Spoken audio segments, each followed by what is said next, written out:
Will को और would को हम दरख्वास्त और गुजारिश के लिए भी इस्तेमाल करते हैं।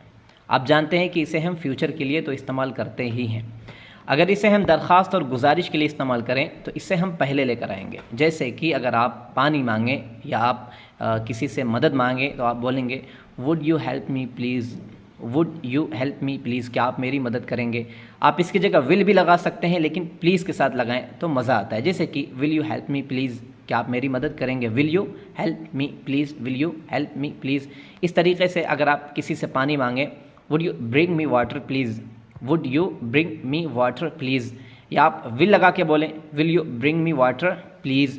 आप अगर बोलें किसी से कि आप सीट लेंगे, आप लेना चाहेंगे, बोलेंगे would you have seat please, would you have seat please, would you have a seat please, या will you have a seat please. आप कहें किसी से कि आप थोड़ा हट जाएं, खिसक जाएं, तो भी हम यही तरीका